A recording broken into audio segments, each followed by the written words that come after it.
going to be on brand safety and mobile performance. Two key factors, of course, performance of the mobiles and at the same time how brand safety has to be also ensured. And chairing this session, we'll have with us Alok Pandey, Vice President, Sales and Marketing, SAPAT. Abhishek Mehta, Digital Marketing Lead, FMCG, Jubilant Foods, and the others in the panel include Amar Jyoti, Head of Marketing, Upgrad Abroad, Puneet Chahar, as Asia Head of Digital Performance Marketing, OLX Auto, and joining us virtually, we will have Shruti Kapoor, Head of Marketing, Pearson.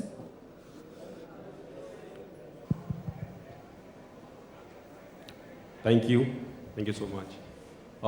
Very good afternoon. So myself, Alok, I'm Vice President, Sales and Marketing for Zapat's Media.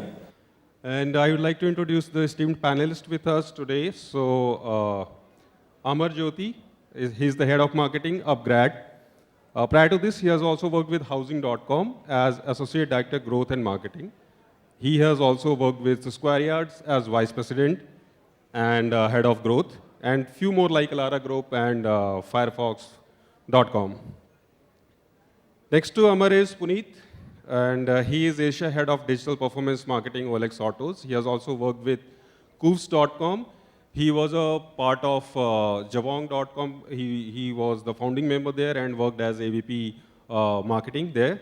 And along with this, I have Abhishek with me. He is Digital Marketing Lead for Jubilant Foods, FMCG. He has also worked with Fulcro as VP Digital Marketing and with 9Zest as Director Marketing. And I guess we have, okay. So Shruti is coming virtually. I mean, Shruti was supposed to join us physically today, but some unavoidable circumstances at the last hour, she couldn't make it. But Shruti, as per the commitment, she is joining virtually. And Shruti is heading the digital marketing for Pearson. Hi, Shruti. Hi. So Shruti is heading digital marketing for Pearson. She has also worked with Usha International as department head digital marketing, and she has a very vast experience working with Sony India also. She has worked for 14 years with Sony India. So now we can start the discussion. The topic of this discussion today is, how to ensure brand safety, right? And why the brand safety is so important to us, kind of. Right. So, brand safety is important, and it's a journey of multiple deliberate decisions, design choices, which we make to attain the recognition of our users, to get the audience. Because let alone, getting those recognition may be a costly as well as very challenging affair. So we have seen this evolution of brand safety. I would like to know the perspective of Puneet. I'll start with you first. How do you see this evolution of brand safety in the recent years? Okay. Hope you can hear me. So see, if we talk about the journey of or evolution of brand safety. During the pre-digital era, brand safety was more related to bad press, copyright infringement, and also some poor placement, if brand saw.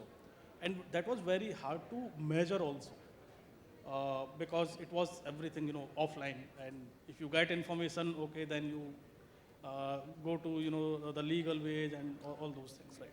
That was a pre-digital era. Then came 1994. In 1994, AT&T in US, they served world's first ever online banner ad. Okay. By the way, it got some 40-45% CTR. Is it? Because it was the first banner ad world ever saw. And hence, the brand safety landscape also changed. Also, the life of marketeers changed forever. So remember 1994. Then let's quickly come to say 2004, 5, 6, when Facebook, YouTube, and Twitter got launched. After 3 years, Facebook launched its ads platform. And Mark Zuckerberg, proudly said that we are going to change the world of advertising. It did that. But no one imagined that kind of brand implications will come with that kind of advertising. True. Then somewhere, I think 2011 or 12, there was YouTube, issue. Toyota and PNG ads were shown on YouTube on the videos related to ISIS recruitment. So, and it continued because at that time the technology also was not that evolved to track, identify, and stop those kind of ads or even the videos on the platform. And YouTube was infamous, that time to have such kind of videos and also related to the hate speech. I mean, lot of brands such as Nike, Nestle, even Amazon, they paused their advertising on YouTube because the brand, the platform echoed with lot of hate speech and the kind of content brand did not want to be featured on. After that, somewhere in 2011-12, the programmatic also started. It came with its own things, related to the brand safety. If we were having this discussion maybe some 4 or 5 years back, because programmatic was not mainstream that time, maybe it was not very relevant also. Now lot of brands, started, spending on programmatic. Hence now they understand what is the importance of brand safety as well. And recently, like if we look back, some 7, 8 years, lot of specialized tools also have come up who can help brands, with brand safety, because it is not just about where my ad is being shown. The problem is even bigger. That is my ad being shown to humans or not? True. The frauds are also there. Is my ad being shown maybe within 1 by 1 pixel only? It is not visible. Technically it is served, but it is not visible. So frauds are there. The context, in what context the ad is being shown, whether it is being shown to humans or bots. So it has come to this level now. If I put it, the entire the evolution of brand safety in one picture.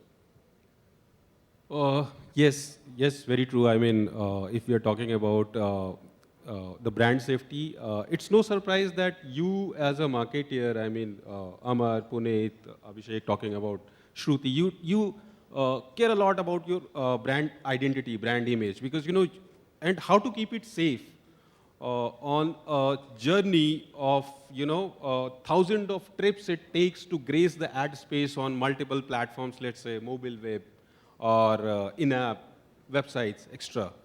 So I would like to understand this brand safety evolution once again from your perspective, Amar. So yeah, as rightly said by Puneet, I would like to just add a few more lines to it. Brand safety, it has evolved a lot in the recent times, and the evolution has been fast-tracked by the global events of 2020. And the traditional brand safety avoidance tactics, they still remain relevant. But nowadays, the brand safety, it has expanded to include brand suitability. So more and more brands are looking out for new ways to create safe brand profiles to ensure safe and suitable ad inventory in responsible media environments, which aligns to their brand profiles and KPIs. And also the brand, when I say about the brand suitability, so it's nowadays it's powered by contextual intelligence, which analyzes content beyond the URLs and keywords and determines the relationship between terms and phrases and the broader meaning that they depict. So this actually allows the advertisers and publishers to get in touch with responsible and desired media environments, which maximizes protection and establish connection with the relevant audience.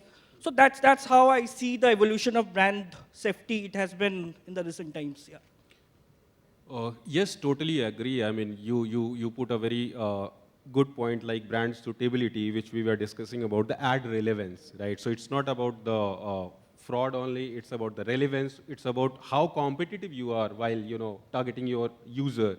Because if you are targeting your user as a competitive space, which is mean to be, or those are the intentional users, right? So that's also a prospect of putting your ads at the right place at the right time.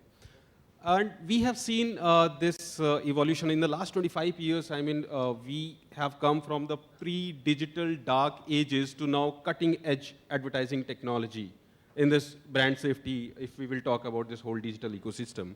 So, Abhishek is with me. I would like to know your perspective as a brand safety. I mean, like user suitability, ad relevance, and Puneet, let us know about, how this era from 2011, 12, I mean, how we came up here. How do you think, I mean, what is the brand safety exactly means to you? Okay. See, for me, brand safety is all about, using platforms or channels which would connect with your brand values. Okay, so there are a lot of cringe content, okay, good content, bad content, hate speech, political ideologies, right? Say you sell children's toys, right? You can't be advertising on adult websites, right? It should connect with your brand ideology, brand values. Users should see, okay, I'm reading this particular information about food, right? Which says use organic food. You can't just jump and start advertising your sort of, or a junk food or a pizza there. So it's more about content relevance. It should be about relevance because the one who's reading it or consuming that particular content, say it's a video or a news or an article, they understand what they're actually reading, right? So it should not conflict with the content which they are, reading or consuming. And it should be there with your brand values for sure. So we have discussed about this ad user relevance, content relevance, contextual targeting, kind of how to be more competitive, looking at the brand safety as well, right? So I mean, I'll jump on the next topic of our discussion, that is OEM, right? And OEMs these days we have seen that they provide unique proposition, and they impasse the advertiser with multiple advertising opportunities. If we will talk about this specific user acquisition marketing, right? So, yes, Shruti is with us. So, Shruti, how do you think this working with OEM is more reliable and trustworthy for advertiser points of view in comparison to working with any other traffic sources like an app or let's say mobile web? Sure. Hi. I hope I'm audible. Hello, am I audible? Yes, yes, you're audible. Shruti, go on. Okay. Hi, everyone. Apologies, first of all, I couldn't actually join there and I have to join virtually. I have That is the already first thing I informed would the like to audience. I have say. already informed the audience, and thank you so much because you have joined virtually as per the commitment. Yes, Shruti. Yeah.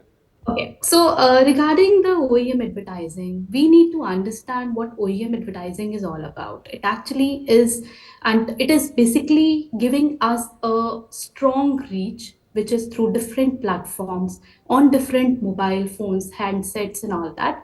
Along with it's a safe metrics for us as compared to what we were provided earlier and what were the solutions that were available earlier. I mean, I'm coming from an era wherein we used to market our product on different platforms and then getting into ad network and then coming to the programmatic wherein we could actually restrict to the contextuals, and then we were struggling that how to actually ensure a brand is safe, because obviously there was during that time, if I look into the spillovers and my debates with my agency, I've seen when many of my agency representative already here.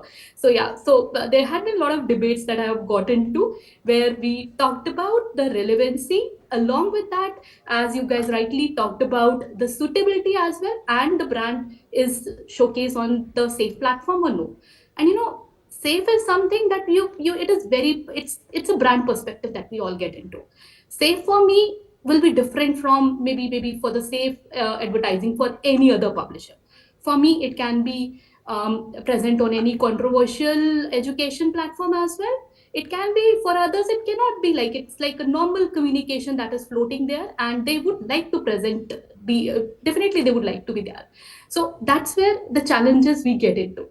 Coming to the OEM, it actually helps me give a better reach. It helps me engage my learners better, because my learners are basically available on mobile phone. That's what they have, and that's where, if we look into the current situation, how our learners I mean get engaged on the platform, it's mainly on the entertainment, learning, and the gaming content, which actually gives me a huge place to play around, engage my learners in a better way, get into different kind of deals, and put up good solutions there, and get the learner to my platforms. So that's how we are using it, and that's how I feel OEM is definitely a safe platform to go ahead with. Uh, right, Shruti, thank you so much for the insights on OEMs. So, while talking about OEMs, why I'm emphasizing much on this, because there is no third party involved in between, right? So it's the direct relation between budget holder, that is marketeer, and the OEM itself.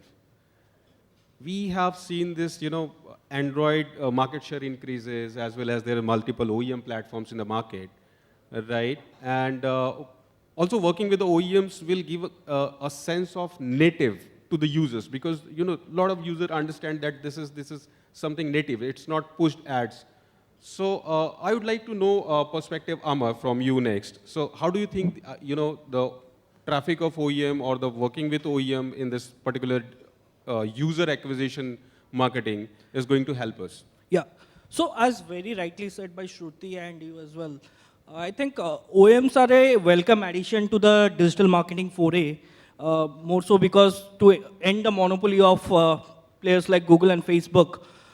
So I think OEMs are in particularly, so basically OEMs, the traffic, the nature of the traffic is very high quality, and because of ads, like you said, the ads are served natively and directly from the manufacturer to user, and also OEMs are fraud free. So basically, because of their user design and experiences, so OEMs are fraud free, and also OEMs follow they're transparent about the traffic attribution, and also they follow the GDPR policies, which makes it very attractive option in US and Europe, where the privacy is a major concern.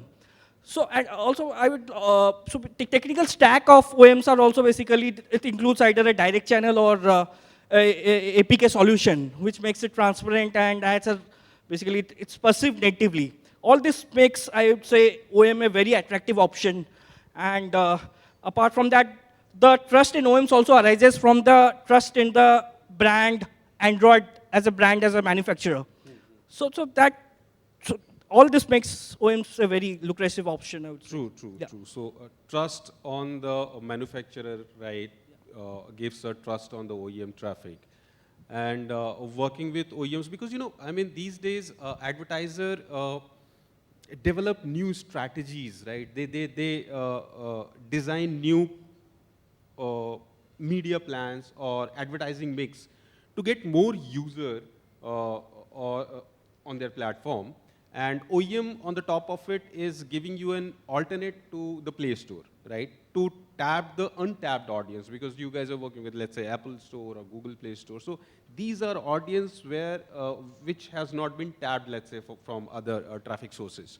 So this is one reason, I guess, OEM I'll emphasize more. I would like to understand from OLX Auto point of view and the multiple e-commerce you have worked with.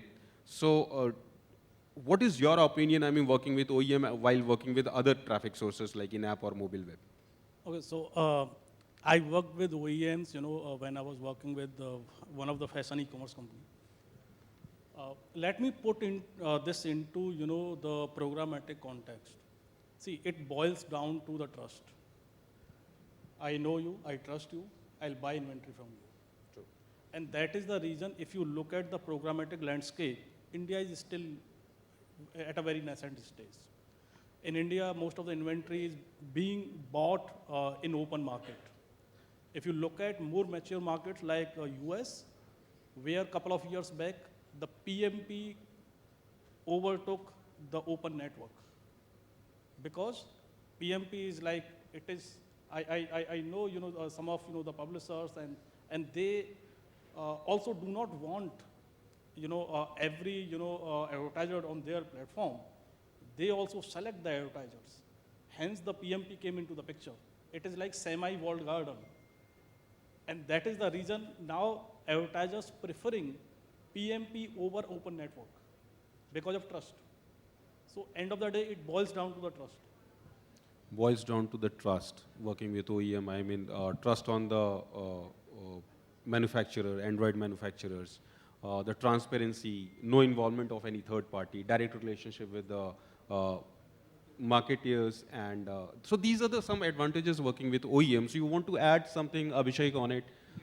So look at the amount of data you control from knowing what is the MRP of that device, what the consumer is purchasing, what is their pattern of using certain apps, behavior, what are they browsing, everything.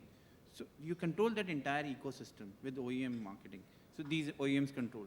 So the insights are precise comparatively to, doing interest-based targeting. Even the small advertisers can actually have a very sharp level, precise level targeting with OEM because of the amount of data they control. They know, this particular person is using a iPhone 8 or 9 or 10, right? He's purchasing, he's buying certain things.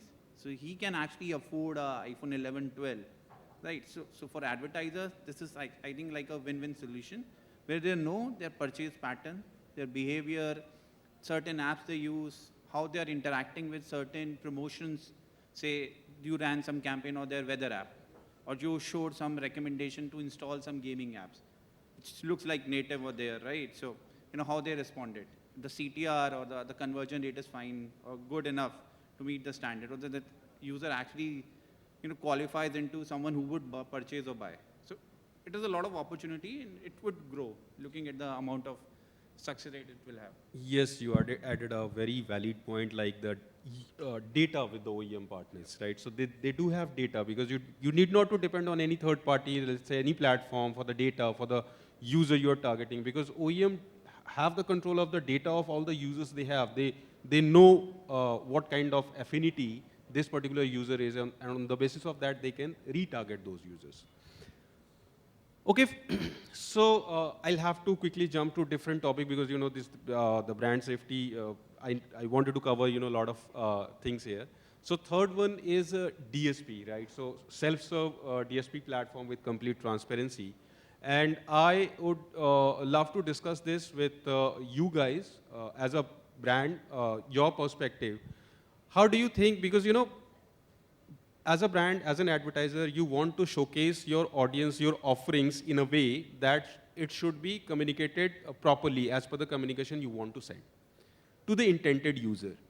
You want to communicate your planning, your strategy directly to the platform. And you need not to depend on any third party, second party, any middleman in between where there are communication losses in between. The objective was anything which has not been communicated well. So working with a DSP is an advantage for a brand, right? Because you will have a full control of or the ownership of this whole platform. How do you think working with a DSP is more reliable, more trustworthy, and more effective, considering its transparency and its control for an advertiser? Shruti, if you can, give your perspective on this. Hi. So yes, I completely agree with you, Alok. In terms of the self-server DSPs offers a lot of flexibility to the advertisers, and that has been the demand for all of us since long. Since the time we actually started this kind of a marketing, definitely we all talked about that we want to understand where our ad is going, which sites it is floating in, what is the algo behind, are we targeting the right audience, is this available on the right platform, is it brand safe, am I available on the right place or where I should be ideally. So yes, I completely agree on this point. And this these self-server DSPs actually help us control the complete ad buying processes, complete inventory to the targeting to the campaign management, and for making use of the complete inclusion and exclusion of the list that we are looking at. So definitely it is working well. Having said that, it further adds a challenge at the marketer's end or the agency whom you are working with, because you have to get into yourself with the regular audits and the controls. We need to be completely on our toes to find out the relevancy and do the control checks ourselves. So definitely it is not, I would not say it is 100% foolproof that we have, but yes, to a great extent we have addressed it. I mean, we already know, I mean, even at the Googles and the Metas of the world, there are challenges that we have gone through. Approximately 10 to 50% variations also falls in there also. So yeah, so we can say, but yes, the transparency definitely has worked well for us. So whether if I talk about my previous organization or here, it has really helped us to a great extent. Yes, so there are challenges working with even Google, Facebook, or YouTube, right? So there are challenges working with DSP, but we are comparing, on the availability of different traffic sources we have, or on the availability of different platforms with whom to work. And one more thing I would like to add, Abhishek here, that, working with DSP, because, DSP gives us insight of multiple data points, right? So you will have multiple data points like whom to target, how to target. Along with that, there is no middleman in between. You need not to adhere to any specific time zone. You need not to follow any business time to execute your campaign. It gives you an opportunity to plug and play, right? You can explore the audience. You can explore the ecosystem as per your thought and as per your concept, right? So these are something, I mean, DSP offers us. Do you really believe, looking at your past experience, like working with DSP, how it has enhanced the performance of your campaign, or let's say, how it is safer in comparison to the other platform we are working for the user acquisition? Sure. It is safer because, there are no third party involved. You control from creative ideation to running these campaigns to placement to certain keywords, certain interests, everything. You control everything. And you can always do A/B testing, look at data, analyze what is working for you, what kind of creative communication is working with you. So there are no third party involved. So, you have to go through a process, wait for answers. Everything is real time. You can see, you can analyze, you can optimize your campaign. You can even try out different sort of communication, different sort of creative, different sort of placement for you. And everything is in front of you. So you don't need to wait and, go through multiple processes. So that's why it's easier. It's reliable. It's faster than, the other solutions which are available. It's reliable, it's faster, it's transparent, right? And it gives us insight with multiple data points. I would like to understand from Amar, you, right? So working with a DSP, because while working with a DSP, you do have full control of the campaign you want to run, right? You have full control, and you can optimize the campaign on the basis of, let's say, specific ad line item, because you will get to know which ad is working better for me, from which geos, from which genre it's working. So these kind of insights, once you have in your control, do you think it's a better to run the campaign with DSP because it's safer, because there are a lot of quality tools already integrated. Your DMP will authenticate the data on your DSP. I just wanted to understand your point of view. So I would say definitely it is better, and most of the points you guys have already covered.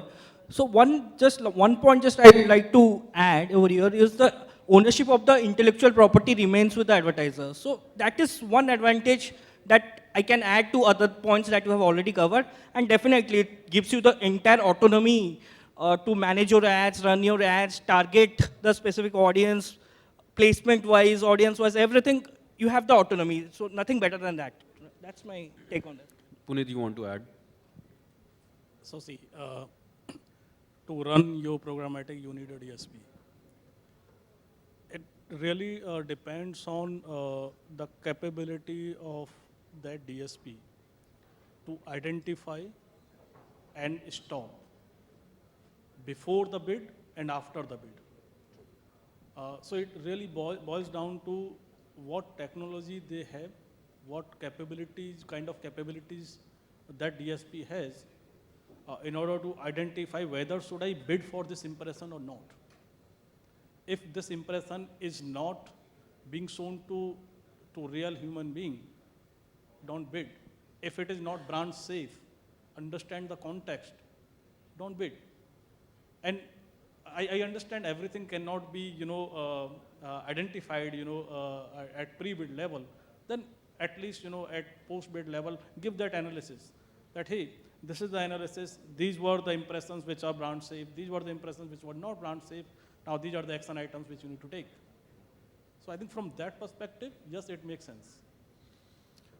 Yes, so you have mentioned if you want to work programmatic, you have to work with the DSP. So from there, I mean, I'll picking up the queue and I'll would like to discuss this topic. Cookieless future with the programmatic advertising, right? So we all know, I mean, as a programmatic platform, these platforms have been, tracking the third-party cookies since ages, to target, to retarget for the behavioral targeting, ad frequency, and multiple things. We have seen like Safari have stopped this third-party cookies in 2017 and then followed by Mozilla, and Google started doing it in phase-wise since 2020 till 2022. So what will be the future of programmatic advertising in this cookieless world, right? So I would like to start with Abhishek, you. What will be the future of this programmatic advertising in this cookieless world? Because we are dependent on the third-party cookies to target, to retarget for the behavioral targeting, because we get all the insights from the cookies. But once it will be phased out, I know it is going to be affecting this display advertising and this programmatic advertising a lot. I mean, wanted to understand your point of view. So it's interesting and scary, both things at a time, because all your remarketing, retargeting, frequency capping, behavioral targeting, everything gone, right? So it's just you and the consumer, right? Yes. So you don't have any footprints, anything. So I think Google is releasing its sandbox. I think it would be live by end of 2023. And then I think we would be cookieless, right? So in that scenario, I think it's very important for all the brands to build their first party data. Interact with your consumers, use your CRMs, use your marketing campaigns and build that data, because it's going to save you in the future. That's why this direct-to-consumer approach, DTC, is you've been seeing even our, though the EBITDAs and although they don't look promising, a lot of brands are investing. They're investing it as a marketing tool to understand their consumer behavior. Because you pretty much have everything, what they're buying, what they're purchasing, how soon they're coming back, how they're responding to you. Second is, I think contextual advertising was always there. But somehow with all these fancy things, it got a little bit sidelined. So we would see contextual coming back with the bang, with relevance, us, pushing, looking at more relevant content for our brand, keeping in mind brand safety and other factors, but contextual would be bigger. Yeah.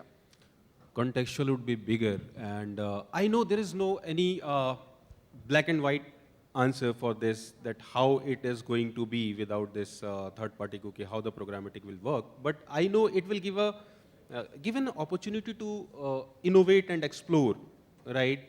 For this relevance of ads in this display ecosystem. So once the cookie will be phased out completely, I guess this is the this will be the need of R to have your own proprietary databases as a brand. As a tech platform, we should have our own first-party data, right, to map those data to get the desired result, kind of thing, right? So Shruti, I would like to understand your point of view. You are smiling over there. So any what is your perspective? How it is going to be as how the programmatic will run once this will be phased out? So, Alok, as you all are already discussing about cookieless marketing is definitely one of the big challenges that we will get into. By 2024, the only thing I can say is we all need to innovate, come back with the new things, new ideas, and that's what I'm expecting the complete industry as an evolution to come back. The way we have come up with OEM, definitely there would be some other things that will come up. That's what I'm hoping for now. But yeah, we need to be ready for that. For, as Abhishek was rightly talking about, the first party database and the CRM needs to be stronger and stronger for the relationship marketing in future, because obviously currently we talk about relationship, we talk about omnichannel marketing and all that. You cannot do unless and until you build up that kind of a database, and with consent obviously, and start marketing on those platforms. So currently the right approach is try and develop the database with the available marketing tools that we have, OEM and others, and then try to on the later stage leverage that database is something I can say. Yeah, but this is one of the gray area wherein we all are going to struggle in future unless and until we come back with certain good solutions and innovate further. Yes, so we are all going to struggle for this, advertising, display advertising as a system after this cookie will be phased out. But I believe, I mean, there is a lot of thing coming up, because we have seen the rapid digital adoption and we have seen a lot of changes which we haven't expected, and now we are doing that. So I do believe that it will be, handled very well by the marketeers, by the platform, tech platform in the market. Uh, Puneet, I mean, your point of view, do you think, I mean, apart from the contextual targeting, the user relevance, proprietary database advertisers should have on their own, you want to add up any points over here? So let me add few more dimensions to this discussion. Let me ask the audience, how many of you are digital marketeers? Digital marketeer, everybody. Yeah, marketeers? Okay. Uh, what do you think, how much of your remarketing is dependent on third-party cookies? What percentage? Any numbers? Okay. Avinash will answer. Any other number? He's saying everything, 100%. Okay. So it is like ranging from 70% to 80-85% of the remarketing runs on third-party cookies today. Think, being a marketeer, by the end of 2023, third-party cookies will not be there. Your life is going to change. Another thing, now what we will do? Okay, I'll start collecting first-party data. Now data protection bill is coming. You need to have consent. And there are lot of clauses in that bill. I read those 25 pages of that bill. There are a lot of concerns also. So if you think, no, my life would be easy if there are no third-party cookies, I'll start collecting first-party data, I'll use that data. No, you need to take care of the government regulation as well. The data protection bill was also, right? That is second. Third, comes into the picture the AI. Have you experienced the recent, the chat GPT? Yeah. I don't know, after a year or two, even marketeers are required to create ads. I can just ask, "Hey, create ad for this product." So remember three things: third-party cookies, the DP bill, and the AI. It is going to change your life forever. So better start preparing for that. Invest in a good CDP, have your consent strategy ready, and be aware of the AI. How can you take advantage of AI? Three things. If you need to take out of this discussion, 3 action items, take these three action items. Now let me ask one more question. What do you think is going to be the currency of the future? Bitcoin or No. For a marketeer, yeah. For a marketeer, it is going to be the consented identity. An identity of user who has consented to you to store, process their data. So that is going to be the future. Very nice perspective. I mean, the unique perspective we got from Puneet. we got from Puneet, right? So started, cheering up for you as well. So now, coming to the last topic for this discussion, I mean, it's coming to my mind. Shruti, I would like to start with you. I mean, or maybe, because I was talking to Abhishek, he has worked with multiple SSP.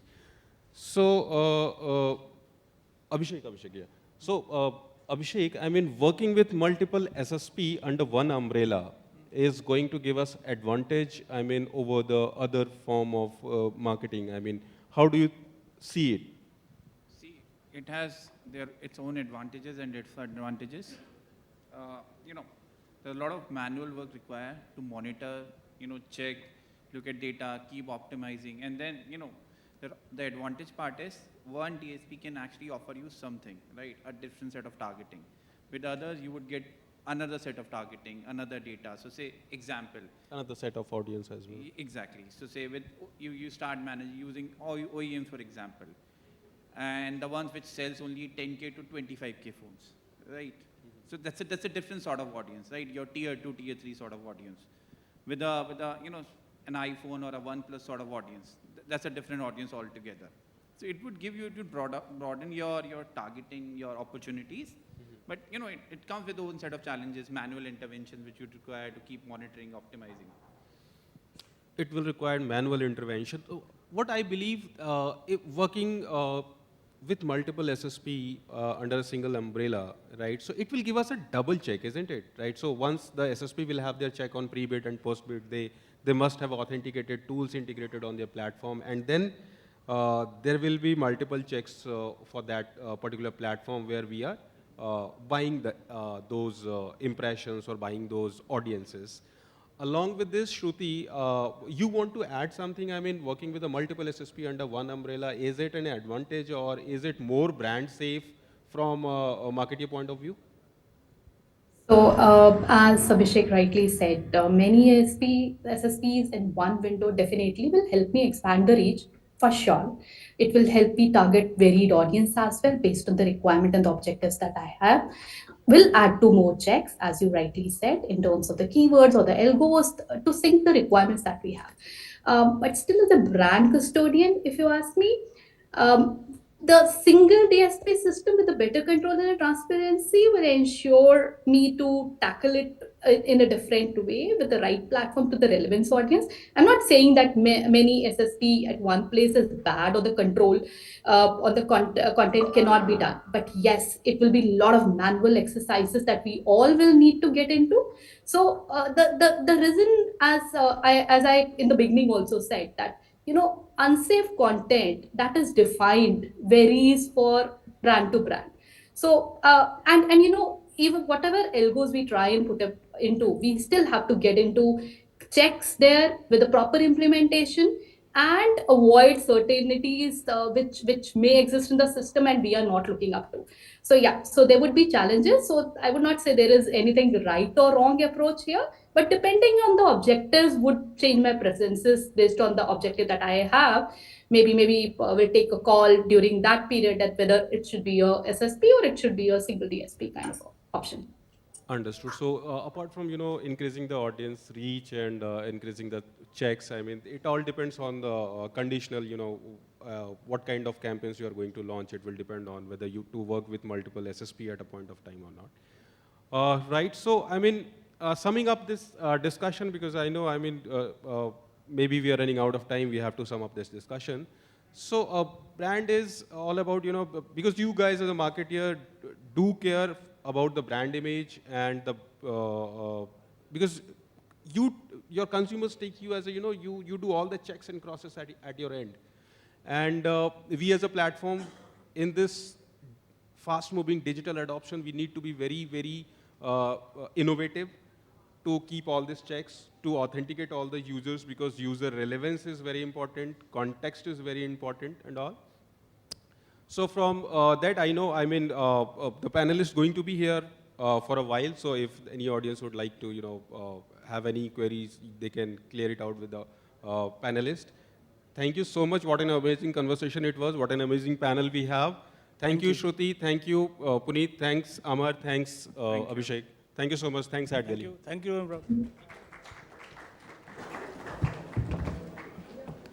Well, a group photograph, please.